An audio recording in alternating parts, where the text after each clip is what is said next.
sentei aqui para poder... Hoje eu resolvi sentar para a gente começar a conversar sobre como que eu fui apresentada para o Enneagrama. Tudo começou com um telefonema. Uma grande amiga me liga dizendo que tinha feito um curso que ela tinha amado, tinha curtido e que achou a minha cara. Daí ela fez a proposta para eu poder ir lá para conhecer, que teria uma apresentação. E eu meio que, uau, ai, será? Curso de quê? Me empolguei por ela, claro, mas assim, não tinha noção do que era. Ela falou que era sobre o Enneagrama, nunca ouvi falar, nunca tinha ouvido falar até então.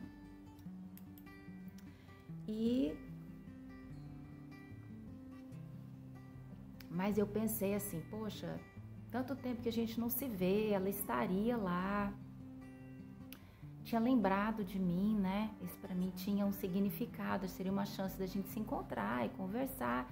Olhei minha agenda, não tinha nada para fazer à noite naquele dia, me juntei e fui. Me organizei e fui. Gente, a professora sentou, virou todo mundo ali junto, tinha um grupo grande. A professora começou a falar, que por sinal uma excelente professora que eu tive. Tive a honra de tê-la como professora. Mas enfim, é a Makerley, no Instituto Treinari. Uma graça ela, novinha.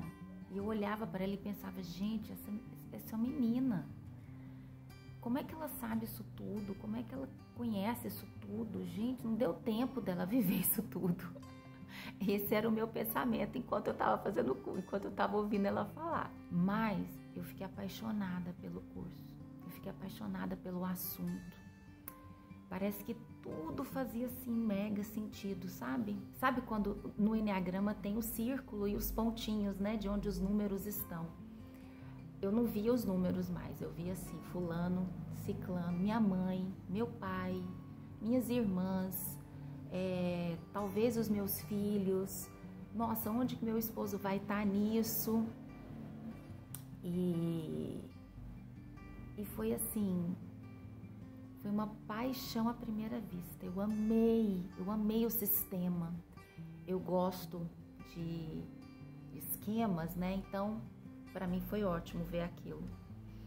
E até o final desse vídeo eu falo para vocês o que eu sou. Mas enfim, né? Olhei aquilo, aprendi, curti o assunto e no final era assim, ó, pessoal, nós vamos fazer uma turma para estudar isso com mais profundidade, porque aqui é só um comecinho, é só uma vontade que a gente está passando, instigando vocês a pensar para a gente começar o curso, sei lá, no segundo semestre. Isso era primeiro semestre de 2016, maio, talvez, junho, não lembro bem. Bom, recebi um telefonema, fiz o curso, o curso vai começar agora segundo semestre, acho que foi agosto. Me matriculei e fui pro curso. E nesse intervalo conversei com uma amiga, que é mais que uma amiga para mim. É uma irmã, é uma das minhas irmãs. Teve perto, assim, em momentos cruciais, assim, da minha vida. Me desafiava muito, me proporcionava momentos em que eu precisava de parar e refletir sobre muitas coisas. Então foi um aprendizado que eu tive com ela ao longo da minha vida. Somos amigas de adolescência. E eu tenho outras amigas que me estimulam também, assim, nesse lugar, assim, que me colocam no desconforto. Enfim, comentei com ela que já estava fazendo um curso de coaching. Ela já estava fazendo um curso de coaching e ela falou, meu assunto próximo vai ser esse. Eu comecei a ler, não estou entendendo, você podia fazer esse curso para a gente conversar. E assim eu fiz. Tive mais um motivo para fazer o curso. Tive mais um motivo para poder estudar. E fui. E mergulhei no assunto. Eu fiquei entorpecida, indignada com a vastidão do vocabulário, com a riqueza de detalhes, de descrições.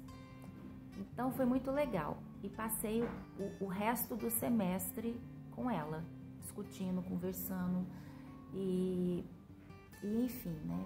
Aquele tanto de coisa, e a gente queria fazer um teste uma na outra, e obviamente eu identificava um monte de gente e obviamente me via em vários perfis, né? Porque eu acho que algumas pessoas são rápidas para se identificar. Não era o meu caso. Eu me via muito em um, me via muito em outro. Podia ser esse, podia ser aquele. Terminei o curso, esse primeiro curso que eu fiz, eu terminei sem ter certeza do que eu era. Lembro, a professora falava, você não é esse. Eu falei, gente, só posso ser esse, eu só posso ser esse tipo, não tem outra explicação. Acho que não. Enfim, mas foi um período em que eu entrei de cabeça no Enneagrama, foi em 2016. E tudo começou com o telefonema de uma amiga. Bem ao acaso, né? Embora eu não acredite em acaso, né? Eu acho que tem a mão de Deus que conduz, que te leva, que te impulsiona a trilhar um determinado caminho, escolher um determinado caminho ou outro. Então, eu acho que foi bem por aí mesmo. Foi um telefonema de uma amiga e que mudou, assim, mudou a minha forma de perceber muitas coisas, né? Mas, a bem da verdade, é que o Enneagrama para mim foi a cereja do bolo.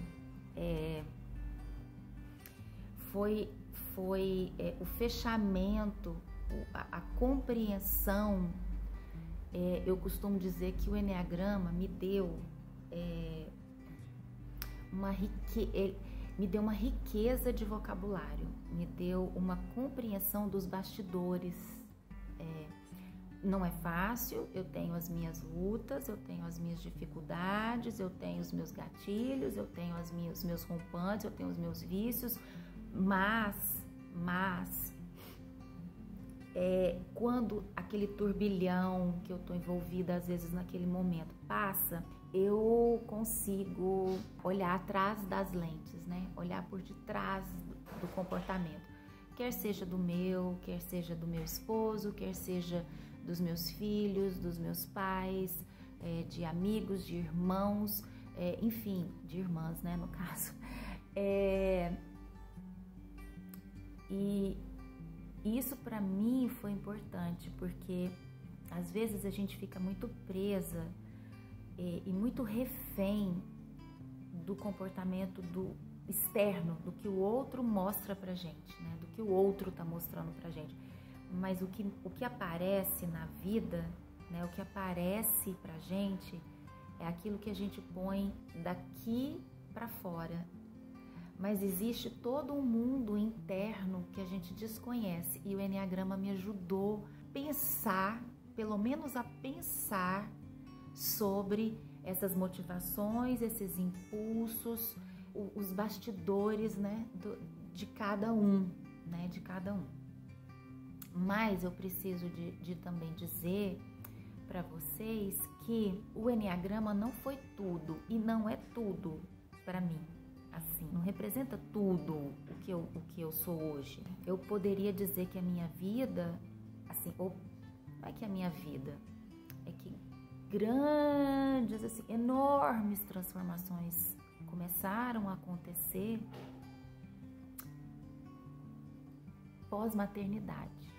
Assim, eu consigo ver bem a Patrícia antes da maternidade e a Patrícia depois da maternidade. Sem nenhum romantismo, sem nenhum idealismo, não é nada disso.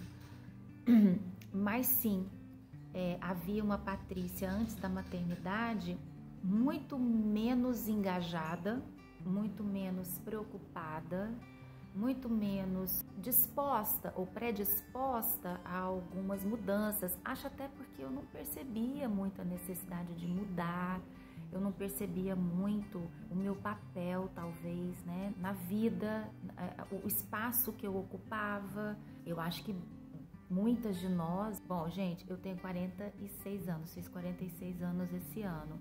Acho que, culturalmente, a gente pensando em questões culturais, nós viemos de uma cultura aqui. Eu sou de Goiânia, interior, tive grandes experiências fora, eu já morei fora, voltei, conheci outros lugares no mundo, mas enfim, finquei raízes em Goiânia, né? Onde eu me casei, onde eu tive filhos, onde a minha mãe mora, o meu pai mora ainda no interior ainda. Enfim, a gente não foi ensinada a questionar muito, né? A pensar muito sobre questões mais profundas. A gente tinha uma preocupação de estudar, passar de ano, escolher uma profissão, trabalhar, casar, ter filhos e sei lá mais o que, né? E assim, e é isso. E a maioria de nós se condicionou a esse ritmo, né? A esse tipo de pensamento. E o meu não foi diferente. Meu pensamento não foi diferente desse. Então, eu acredito sim que na vida a gente tenha momentos, a vida coloca pra gente momentos, várias oportunidades de mudança. Mudanças de fase, né? A gente sai da fase infantil e vai para a adolescência, de repente a gente se vê na fase de juventude, a gente se vê entrando na faculdade, a gente se vê casando. São oportunidades que a vida vai dando, que Deus vai dando pra gente, né? Na verdade, que Deus vai colocando pra gente chances da gente refletir. Algumas pessoas pegam essas chances e realmente fazem o trabalho de casa, que é pensar e refletir e mudar. No meu caso, particularmente, né, acho que fui tardia, né, mas nunca é tarde, né? Eu demorei a pensar nessa necessidade de mudança. Então, voltando aqui, no meu caso, todos esses pensamentos, todo esse despertar, ele de fato aconteceu durante a minha maternidade, né? Não foi de imediato, mas como eu disse, essa grande amiga minha, né, a Lu, a gente ainda vai ter oportunidade de fazer alguma coisa juntas, eu acho, assim, não sei. Enfim, a gente ficou grávida mais ou menos na mesma época e ela tinha muito conforto.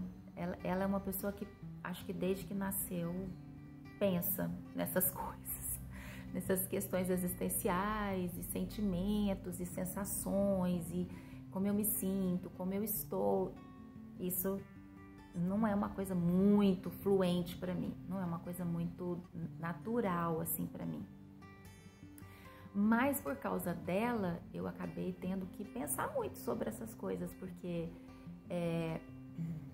as minhas gestações foram desejadas, meus filhos foram desejados, foram planejados. Eu queria, tanto eu quanto meu esposo, a gente queria isso. Ficamos super felizes com as notícias, né, de positivo.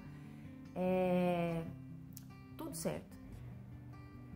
Mas a minha formação acadêmica é na área de direito. Trabalhei alguns anos nessa área, onde sim, eu tive muito ganho, eu tive muito aprendizado, porque eu trabalhei com pessoas assim, muito boas, assim, muito competentes no que faziam. Eu tive a oportunidade de trabalhar com pessoas conceituadas, né, com pessoas inteligentes, que me sugavam até o talo, né, assim, em todos os aspectos da minha vida, mas para mim havia uma dificuldade grande no final das contas entre aquilo que eu curtia do direito, né, que é a teoria, e aquilo que era na prática. Infelizmente aqui no Brasil é muito complicado, talvez no mundo, mas a minha realidade é aqui, né, então muito difícil a gente conciliar a parte linda, né, teórica do direito com a parte prática. Então, eu acabei deixando o direito, tive uma loja, foi uma fase da minha vida assim que eu curti essa loja, que eu curti as compras, que eu curti o que eu vendia, mas não me dava dinheiro, não era rentável, eu estava grávida do primeiro filho. Então, decidimos, tanto eu quanto meu esposo, que a gente fecharia a loja e que eu ia ficar temporariamente em casa para a gravidez, né? Para a gestação terminar a gravidez em paz e ter o primeiro filho e vivenciar aqueles primeiros 6 meses que, uau, vai ser uma mudança muito grande e tal, tarará, e eu concordo que é muito grande. Bom, então a minha vida, ela mudou muito de como eu me via na juventude, né? Assim, na juventude eu me via desbravando o mundo, eu era mais destemida, eu era mais audaciosa, eu tinha 1000 planos, eu podia mudar o mundo, como todo jovem, né, gente? Vamos combinar, não era uma característica minha, mas eu tinha muita sede, né, da vida. Eu comecei a trabalhar com 16 para 17 anos, dando aula de inglês, porque nessa época já estava estudando há muitos anos e estava voltando dos Estados Unidos num curso que eu tinha feito lá, e comecei a dar aula e já ganhava alguma coisa, né, que não era muito, mas pagava minhas roupas, pagava salão, pagava meus passeios na cidade, meus lanches, então era bacana, eu já tinha uma responsabilidade. Depois eu entrei, né, deixei as aulas e fui fazer um estágio dentro da minha área de atuação, que era o direito, e nesse escritório eu permaneci por 8, 10 anos, não me lembro bem, 8 anos talvez. E foram anos assim maravilhosos. Pessoas que me são especiais até hoje, muito especiais até hoje. Bom, mas aí veio o meu filho, né? Veio a gravidez. Num primeiro momento lindo, uau! Bom, não teve muito nada de lindo porque, meu Deus, ele não dormia, ele chorava, eu não tinha leite, eu queria amamentar e aquele sufoco do primeiro filho e um monte de gente palpitando e todos com boa vontade, é óbvio, né? E a gente confusa, não sabe o que tem que fazer. Mas o fato é que eu me vi totalmente vazia. Não sei, me bateu uma sensação assim de que, meu Deus, o que eu vou dar para essa criança?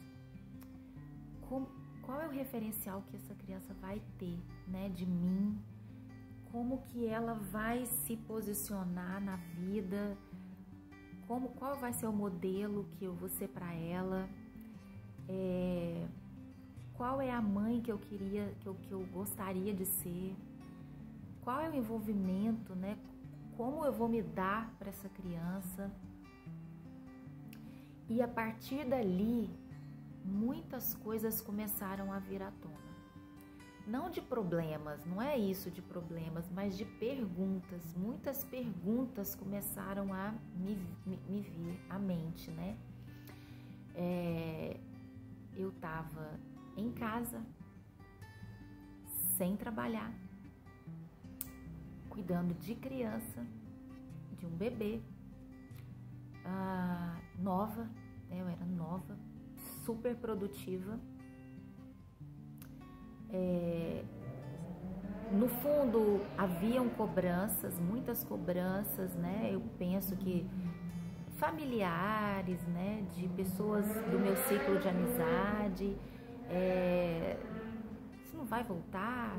Nossa, mas você fazia tão bem, você trabalhava tanto, no escritório tão bom. E muitas dúvidas me surgiram daquela época, um sentimento de inutilidade, né? Porque parece que a gente só tem valor quando a gente tem um trabalho remunerado, né? Vamos deixar claro assim, né? Parece que a gente só tem um valor quando a gente tem um trabalho remunerado.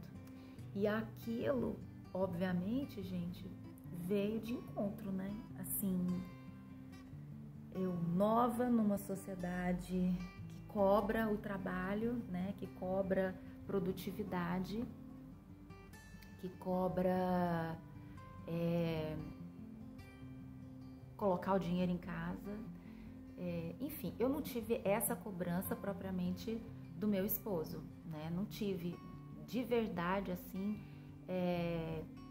Acho até que nesse aspecto ele tem uma visão diferente da maioria dos homens da nossa geração, né? Eu nunca tive uma cobrança para trabalhar fora e botar o dinheiro dentro da casa e dividir as contas, né? Mas é uma dúvida que paira no ar, né? É uma inquietação, é uma cobrança que paira no ar, né? Vinda de todos os lados. As perguntas eram das mais variadas, assim, tipo, as dúvidas, né, que me faziam, que me chegavam. Nossa, mas você não... Nossa, mas você é tão nova, vai ficar dependendo do marido. Mas e aí? E se ele te deixar? Porque marido não gosta, homem não gosta de mulher em casa o tempo inteiro, mal arrumada, cheirando comida, né, e neném, e você não vai ter assunto para conversar com ele, e enfim, e aquilo tudo balançando a minha estrutura. E eu pensando na maternidade, como é que eu vou ser uma boa mãe? Como é que além de boa mãe, eu ainda tinha que ser uma boa esposa, ainda tinha que ser interessante. Gente, assim, isso não é novidade. O que eu tô falando aqui, de verdade, não é novidade para ninguém. Ninguém que tá me ouvindo do lado daí, né? Quem tá me ouvindo aí. Gente, é a história. Eu acho que é a história. É a linha que cruza a história de muitas, se não todas, mas muitas mulheres, né? Enfim, aí depois vem a idade a criança faz 2 anos, tira a fralda, que às vezes no 2 anos a mãe já tá desesperada para a criança tirar a fralda. Por quê? Porque quando desfralda pode levar para o berçário e você pode voltar a trabalhar. E aí, qual que era a situação? Ele não ia pro berçário, eu não trabalhava fora, por que vai pro berçário?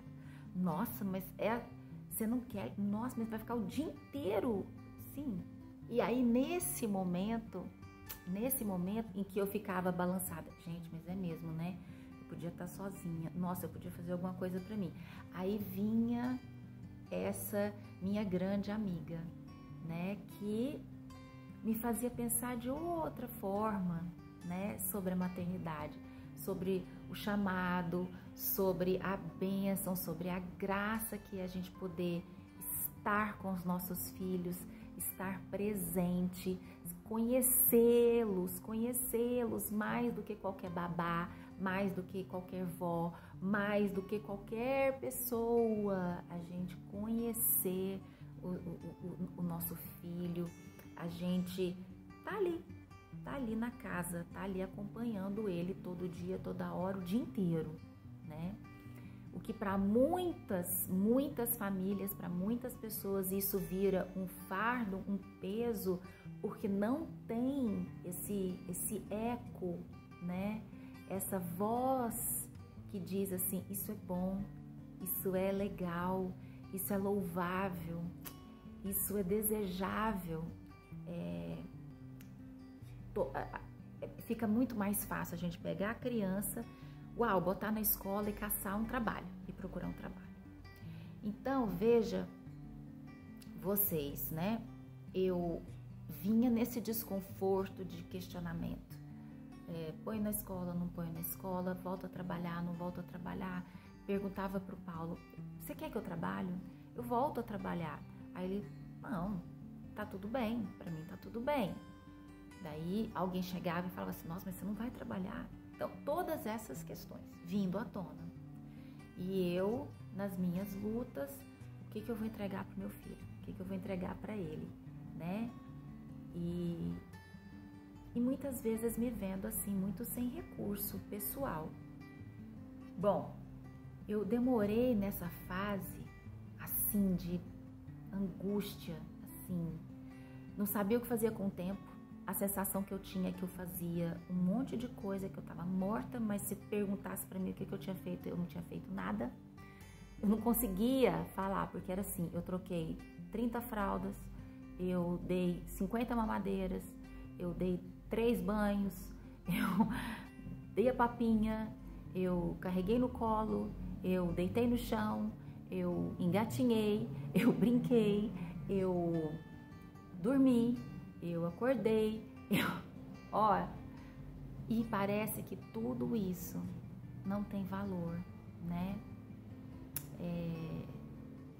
A sensação que eu tinha, não é que não tinha, era a sensação que eu tinha por tudo, né? Eu acho que pelo meu contexto, pela minha idade, pelo como eu fui criada, pelo investimento que meus pais fizeram na minha escola, na minha faculdade. Como que eu paro tudo agora e vou fazer só isso? Era só isso que eu fazia, né? E eu demorei nesse lugar, sei lá, acho que uns 2 anos, mas eu sabia que eu queria um segundo filho. E aí eu pensava, vou voltar a trabalhar pra quê? Porque se eu vou ter o segundo filho, eu preciso de estar aqui disponível também. O primeiro não vai pra escola, então eu vou estar duplamente ocupada, trocando, ao invés de 30 fraldas, 60 fraldas, ao invés de 50 mamadeiras, 100 mamadeiras, então tipo, não vou voltar a trabalhar. Esperei, tive a minha segunda. E, gente, segundo filho, ai meu Deus, a gente já podia começar com o segundo filho, né? Ai, ia ser tão mais fácil, tão mais fácil. Aí você já entende as manhas, os choros, você não desespera com a febre, você dorme no chão, você põe na cama, você põe na sua cama, você já entende que aquela criança não vai ficar eternamente no seu quarto, você descobre que você pode ter uma vida a 2 ao meio-dia, às 3 da tarde, você pode ir para o cinema segunda-feira, ao invés de no final de semana à noite. Gente, a noite não existe, não existiu para mim, a noite. Vamos fazer isso à noite? Não, quando eu pensava, alguém tinha febre. Então, tipo, eu precisei de ver romance, de ver o legal, de aprender a fazer isso, a sair para almoçar, ao invés de ser para jantar. Comecei a achar que o sol era legal, ao invés da lua, mas eu não voltei a trabalhar. E eu fiquei envolvida com esses meninos até hoje. Sou envolvida com eles até hoje. Acho até que eles tiveram, tipo assim, too much, sabe? Assim, muito de mãe, muito. Não precisava, talvez. Enfim, mas não vem ao caso, não é uma questão de arrependimento. Eu falo, uau, eu não voltei a trabalhar. Ajudo o Paulo, meu esposo, aprendi, passei a curtir a minha independência, o meu não horário, o meu não ter chefe. Essa condição para mim hoje assim, é ótima. Eu tenho uma irmã que vem para cá me visitar e eu posso ficar com ela o tempo inteiro, não tem horário. A minha mãe tem qualquer coisa, eu posso ajudá-la. Uma amiga precisa de qualquer coisa, eu posso fazer, não tem problema. Então, eu me sinto útil hoje, depois de muitos anos, né? Assim, há muitos anos já também, eu me sinto confortável nesse lugar, né? De não trabalhar fora, de alguém me perguntar, você não trabalha fora? Não, eu trabalho dentro. Eu trabalho muito dentro da casa, dentro de mim. Eu trabalho muito dentro de mim. Aliás, o meu trabalho dentro de mim é intenso. Então, eu já fiquei confortável nesse lugar já há algum tempo, né? Então, o meu processo, pelo menos, o meu processo veio com a maternidade. Foi foi a minha mola propulsora, né? Foi aquilo que me motivou a sair do lugar, a pensar, a me dar, né? A me doar. Como que eu ia fazer isso? Como que eu ia fazer isso? E eu não sabia como. Eu sabia que eu queria, mas eu não sabia como. E aí eu tive muitas vozes, muitas não. Eu tive algumas pessoas muito importantes na minha vida que me ajudaram a afirmar o meu alvo, né? Qual é o meu chamado? Como que Deus vê a maternidade? Como que Deus vê esse lugar, né? Com todas as nossas imperfeições, porque de verdade, uau, errei demais, já fiz muita coisa ruim, assim, já reagi muito mal, ainda reajo mal a muitas coisas, mas hoje eu reajo e eu penso. Hoje eu reajo e eu recuo. Hoje eu reajo e, na verdade, o meu movimento precisa de ser o contrário. Eu dou um passo, eu vou para frente. E o Enneagrama veio nesse contexto, onde eu fui muito desafiada por essa minha amiga a ler. A gente discutia livros, a gente discutia uma pregação, a gente discutia uma notícia, né? A gente discutia a maternidade, a gente discutia esse desconforto, a gente discutia a esperança, a gente discutia as possibilidades, né? E aí, quando o Enneagrama veio, ele veio coroando isso, sabe?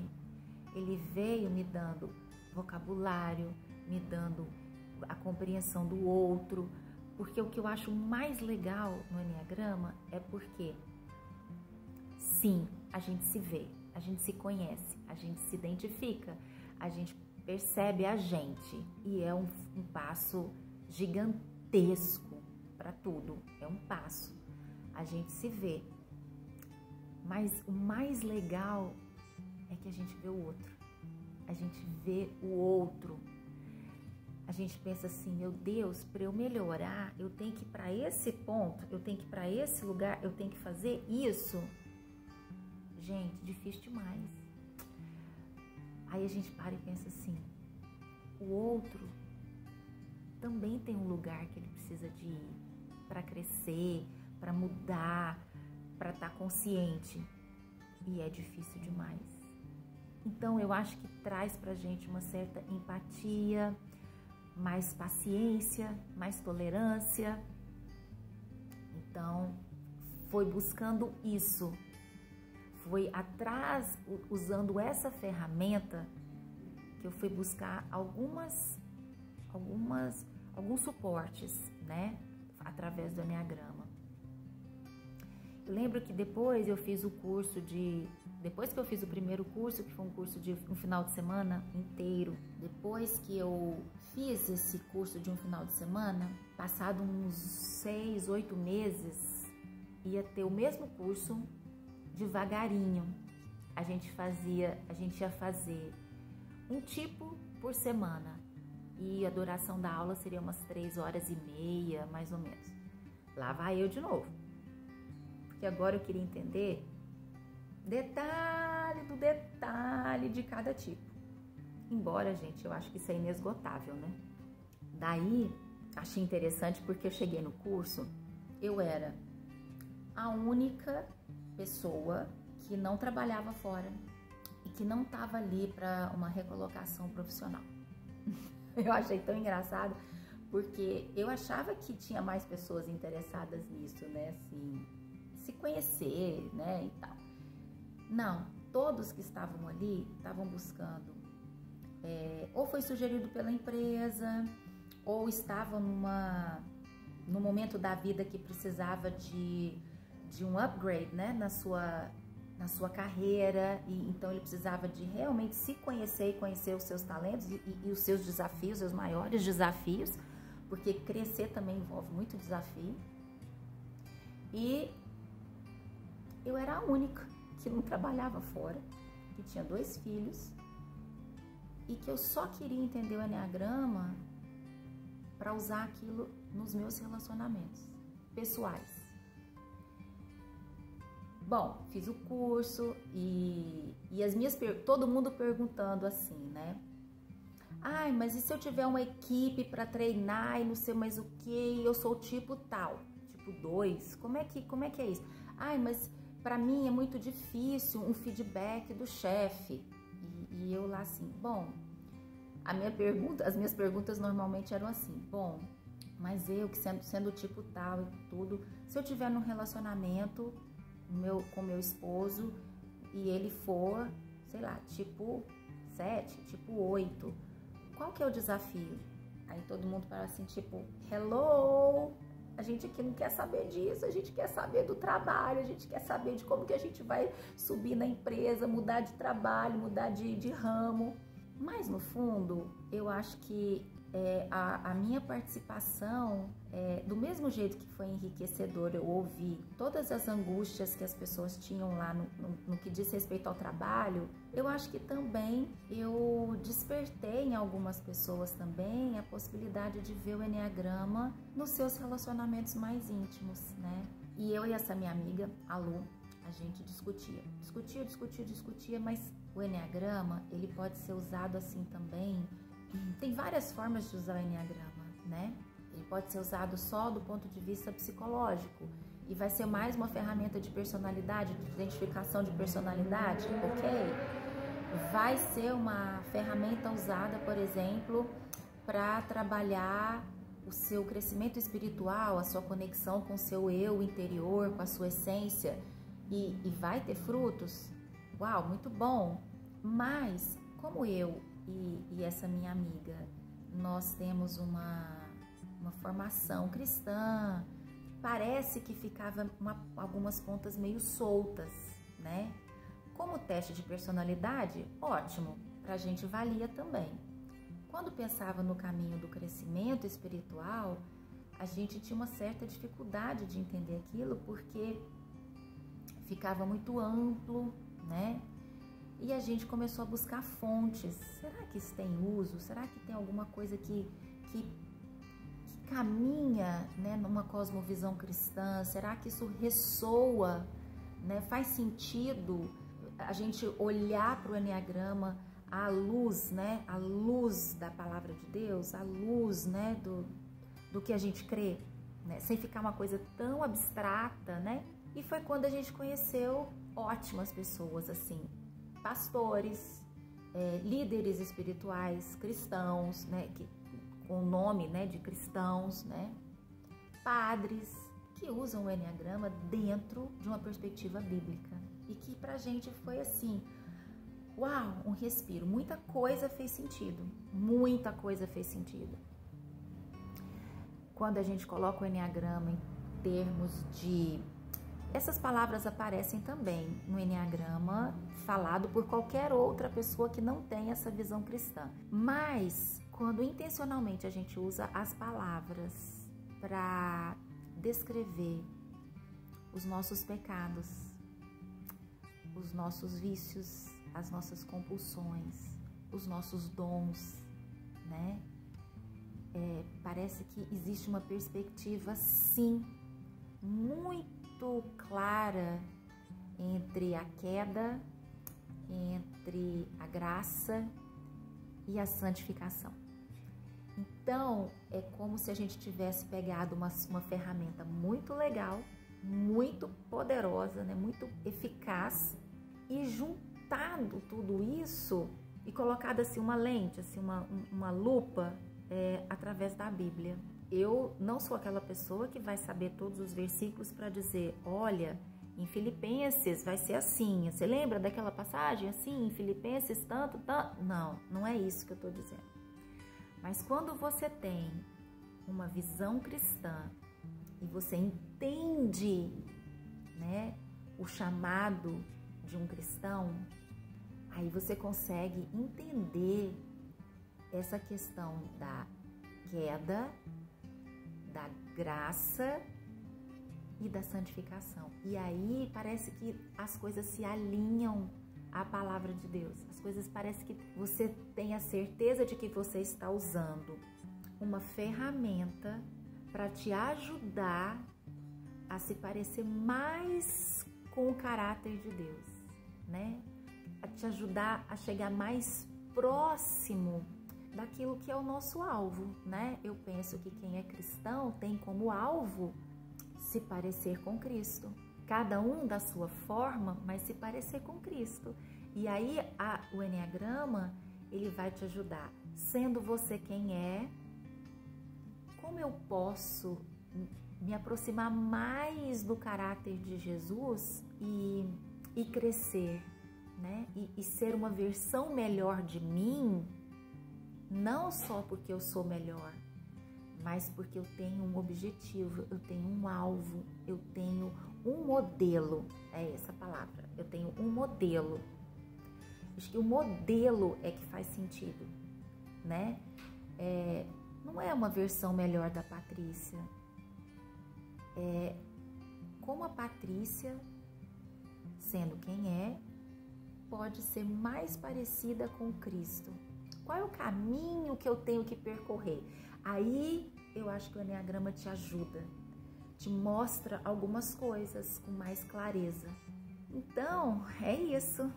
Eu sou o tipo 6, sou social e vocês vão ver ao longo das nossas inúmeras conversas que eu sou social, mas tenho muito de autopreservação, quase nada de sexual.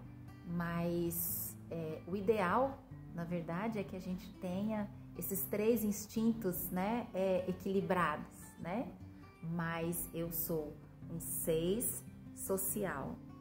E vocês também vão ver que as asas, a gente depende da circunstância, depende do nosso momento. Eu me vejo muito na asa 7 em alguns momentos. Em outros momentos eu me vejo super na asa 5 e o ideal também é que a gente possa manter o equilíbrio entre essas 2 asas, né? Mas é isso, essa foi a minha jornada. Quer dizer, gente, é assunto que não acaba, porque se é uma jornada, assim, o caminho, a gente caminha. O destino, eu não acredito nem que a gente vai chegar ao destino aqui.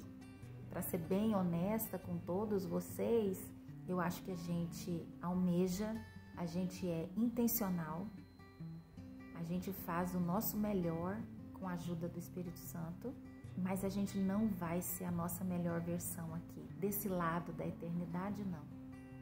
Mas a gente pode desfrutar de muita coisa boa que o Espírito nos dá, que a graça nos dá, que só a graça nos dá, né? E é isso. Então, gente, eu já repus aqui umas 5 vezes. Há muitos outros cafés que a gente vai ter e muitas conversas e muitos bate-papos ainda.